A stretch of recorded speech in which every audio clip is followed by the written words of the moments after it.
பாத்தீங்கன்னா திமுக வந்து பாத்தீங்கன்னா தேமுதிகவோட தலைவர் வந்து மண்டபத்தை வந்து இடிக்கிறாங்க. இப்ப பாத்தீங்கன்னா அவங்க கூடவே வந்து இப்போ தேமுதிக கூட்டணி இருக்காங்க. கட்சி அதாவது வந்து அவங்க போஸ்டிங்காக அவங்க போயிருக்காங்களா இல்ல வந்து எல்லாத்தையும் மறந்துட்டு போயிருக்காங்கன்ற மாதிரி பொதுமக்கள் வந்து கேள்வி. அதெல்லாம் பொதுமக்கள் தான் அரசியல்ல பதில் சொல்லி, நான் பதில் சொல்ல வேண்டிய அவசியம் இல்லை. எனக்கு மனதார மரியாதைக்குரிய விஜயகாந்த் அவர்களோட எண்ணத்திற்கு எதிரானது நான் நினைக்கிறேன். நான் சகோதரி பிரேமலதா அவர்களை ஒன்றும் சொல்லல. நான் ஒரு அரசியல்வாதி என்ற முறையில நான் அப்படி நினைக்கிறேன். பிஜேபியோடவும் அதிமுகவும் கூட தேமுதிக பேச்சுவார்த்தை ஈடுபட்டதா அடிபட்டது பேச்சுகள். அப்படி நம்ம கிட்ட பேச்சுவார்த்தை ஈடுபட்டாங்க. அப்படி பேசுறப்ப டிமாண்ட் ஏதாவது இல்ல, முருகனே உங்ககிட்ட சொல்லியிருந்தாரு ஏற்கனவே பேச்சுவார்த்தையில் இருக்கும்போது. முருகன் வந்து நாங்க அப்படி யார்ட்டையும் பேச்சுவார்த்தை இல்ல, மாநில தலைவருமே மறுத்து இருந்தாங்களே. அதனால அதுதான் எனக்கும் தெரியும். அதனால இன்னைக்கு நாங்க பலமா தான் இருக்கிறோம். அதனால ஏதோ இது வந்து தேசிய ஜனநாயக கூட்டணிக்கு மிகப்பெரிய அடின்னு முதலமைச்சர் சொல்றதா எனக்கு ஒண்ணுமே புரியல.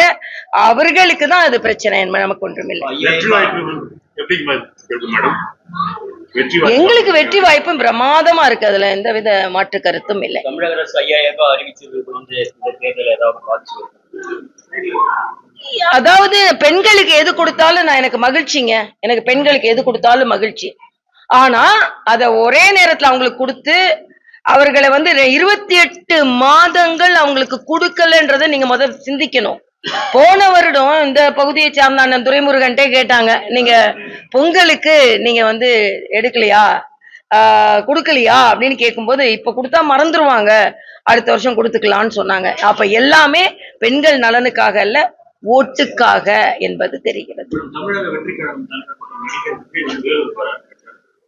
வரட்டுமே, ஒன்றும் பிரச்சனை இல்லை. ஆனா பாதுகாப்பா இருக்கணும், எந்த உயிரும் போகக்கூடாது அப்படின்றத நான் கேட்டுக்கிறேன். தமிழக வெற்றி கழக சகோதரர்கள்ட்ட நான் கேட்டுக்கிறேன். இப்ப நாங்கெல்லாம் இந்த பாக்ஸ்ல இவ்வளவு பேர் தான் இருக்கணும். அங்க தண்ணி இருக்கா, வாலண்டியர்ஸ் போட்டு அவ்வளவு சிஸ்டமேட்டிக்கா கூட்டங்கள் நடத்துவோம். நான் பாக்குறேன், அங்க உட்கார சேர் இல்ல, தண்ணி வைக்கிற மாதிரி தெரியல, எனக்கு வாலண்டியர்ஸ் அங்க இருக்கிற மாதிரி தெரியல. ரசிகர் தம்பிங்களே, நீங்க கொஞ்சம் வாலண்டியர்ஸா மாறி வர்றவங்களுக்கு எல்லாம் சரியா தண்ணி கிடைக்குதா, சரியா காற்று கிடைக்குதா, அவர்களுக்கு எல்லாம் எந்த அபாயமும் ஏற்படுத்தாம இருக்கணும்னு தயவு செய்து கூட்டத்தை நடத்துங்க. அரசியல் கட்சி கூட்டம் எங்க வேணாலும் எப்ப வேணாலும் நடத்தலாம். விஜய் வந்து வேலூருக்கு போட்டும் வெளியூருக்கு போட்டும் எங்க வேணாலும் போட்டோம். ஆனா எந்த ஊர்லயும் எந்த உயிருக்கும் பாதுகாப்பு இருக்கணும், எந்த உயிரும் பாதிப்படையக்கூடாதுன்றது எனது அடிமனது வருத்தமா இருக்கு.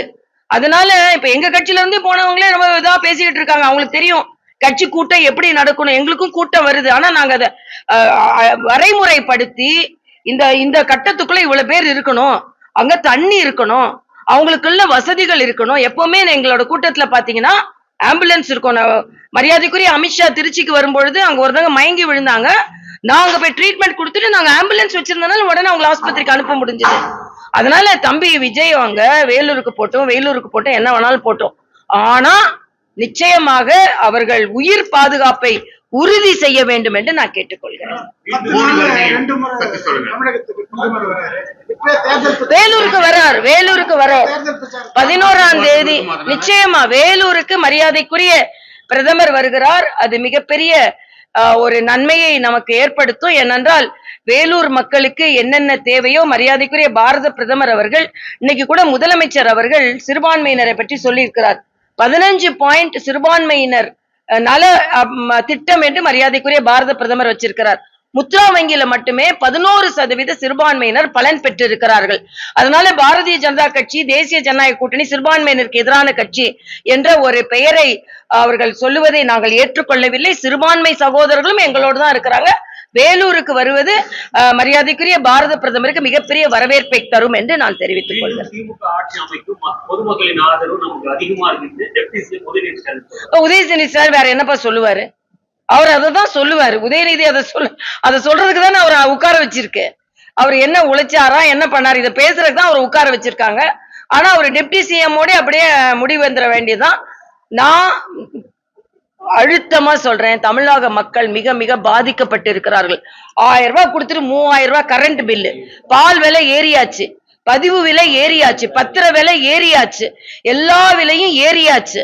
இன்னைக்கு கடன் மட்டுமே 10,60,000 கோடி கடன். ஒருத்தர் தலைமையில 1,50,000 கடன். இதே டிஆர்பி ராஜா அதிமுக ஆட்சியில மரியாதைக்குரிய பன்னீர்செல்வம் அவர்கள் பட்ஜெட்டை தாக்கல் செஞ்ச உடனேயே 56,000 பேரை ஒருத்தங்க மேல கடன் கொடுக்க வச்சுட்டாங்கன்னு சொல்லி அப்ப சொன்னீங்க. இன்னைக்கு டிஆர்பி ராஜா என்ன சொல்றாரு? ஆக கடனை வாங்கி மக்களுக்கு திட்டங்கள் கொடுக்கிறது நல்ல நிர்வாகம் கிடையாது. மக்களுக்கு நல்ல திட்டங்கள் கொடுக்கணும், அதே நேரத்துல நிதி நிர்வாகம் மேம்படுத்தப்பட வேண்டும் என்பது எனது கருத்து. தமிழ்நாட்டுல வந்து பிஜேபி எத்தனை நான் இப்ப நிறைய பேசிட்டேன் தம்பி. இனிமே நாங்க பேச வேண்டிய இடத்துல பேசணும். சீட்டு எத்தனை மைக்கு முன்னால பேசக்கூடாது. கூட்டணி தலைவர்கள்ட்ட தான் பேசணும். பண்ருட்டி ராமச்சந்திரன் புதுசா எம்ஜிஆர் அண்ணா திமுக ஆரம்பிச்சிருக்காரு. புது புது கட்சிகள் வரட்டும், பாக்கலாம். அதே சமயத்துல தேமுதிக திமுக கூட்டணி ஐயா நான் இப்ப சொல்லிட்டேன், அதுக்கு எத்தனை வாட்டி சொல்றது?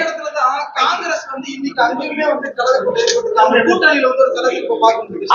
அதான் நான் சொன்னேன். ஏன்னா ஸ்டாலின் அவர்கள் ஒரு கட்சி வந்துருச்சு, அதனால தேசிய ஜனநாயக கூட்டணிக்கு இது மிகப்பெரிய இழப்பு. எங்களுக்கு ஒண்ணுமே இல்லை. ஆனா காங்கிரஸ் ஒழுங்கா அவங்க உள்ள வருவாங்களா, அவங்க சூரியன்ட்ட போறாங்களா, விசன்ட்ட போறாங்களான்னு என்ன சந்தேகமா இருக்கு.